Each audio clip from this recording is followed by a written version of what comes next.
બનાસકાંઠા જિલ્લાના ડીસામાં બ્રહ્મ સમાજના આગેવાનોએ પરંપરાગત રીતે ભગવાન પરશુરામ જયંતીની ઉજવણી કરી હતી। ડીસા શહેરના ઓવરબ્રિજ નીચે આયોજિત કાર્યક્રમમાં ભગવાન પરશુરામ, આનંદ પ્રકાશ બાપુ અને ખેતીશ્વર મહારાજના તૈલી ચિત્રોનું પૂજન અર્ચન કરવામાં આવ્યું હતું।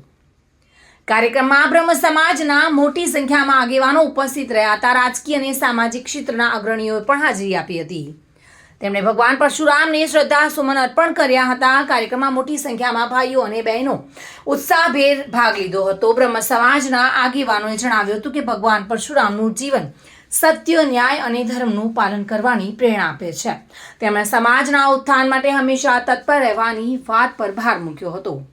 ઉપસ્થિત સૌએ ભગવાન પરશુરામના આદર્શોને જીવનમાં ઉતારવાનો સંકલ્પ લીધો હતો। કાર્યક્રમ દરમિયાન ભક્તિમય વાતાવરણ જોવા મળ્યું હતું। જોકે ઉપસ્થિત સૌએ ભગવાન પરશુરામના ગુણગાન ગાયા હતા। આ ઉજવણીએ ડીસાના બ્રહ્મ સમાજમાં એકતા અને ભાઈચારાની ભાવનાઓને મજબૂત બનાવી છે।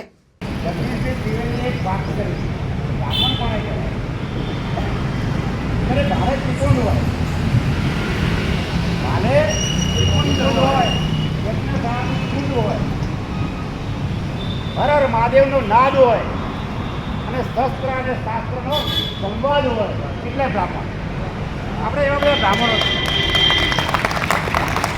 અને બ્રાહ્મણ તરીકે આપણો આદર, આપણે જેને વિચારો લઈને આપણે સમાજની વચ્ચે જવાના છીએ, એવા પરશુરામ ભગવાન એ આપણા આરાધ્ય દેવ છે।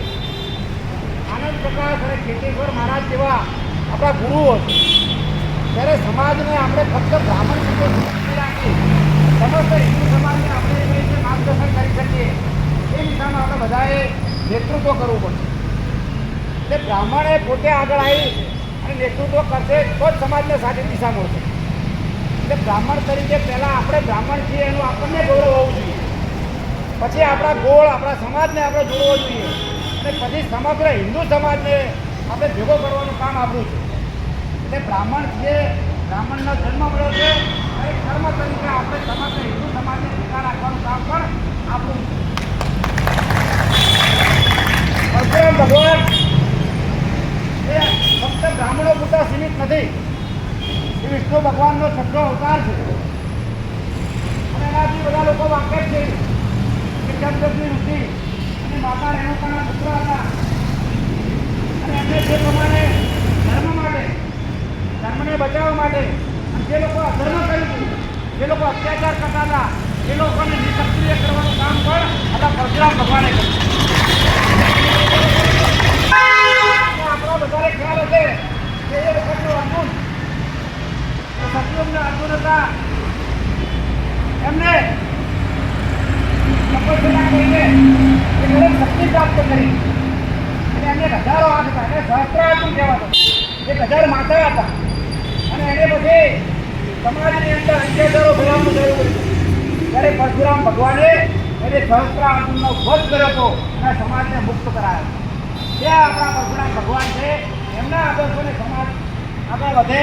આપણે આનંદ પ્રકાશ બાપજીએ ખેતીશ્વર મહારાજે જે સમાજની કલ્પના કરી છે, સમાજને દિશા આપી છે, એ સમાજને દિશા આપવા માટે આપણે પણ આગળ આવીએ, આપણે એ દિશામાં જોડીએ અને સમાજને પણ જોડીએ તો સમાજ એક થાય। આપણા બધાને કદાચ ક્યાંક મતભેદો હશે, ક્યાંક રાજકારણને કારણે હશે, ક્યાંક વ્યવહારને કારણે હશે, ક્યાંક વેપારને કારણે હશે, પણ બધા મતભેદો વ્યક્તિગત જ છે। ચિરાગ શ્રીમાળી સાથે bureau report, today Gujarati news.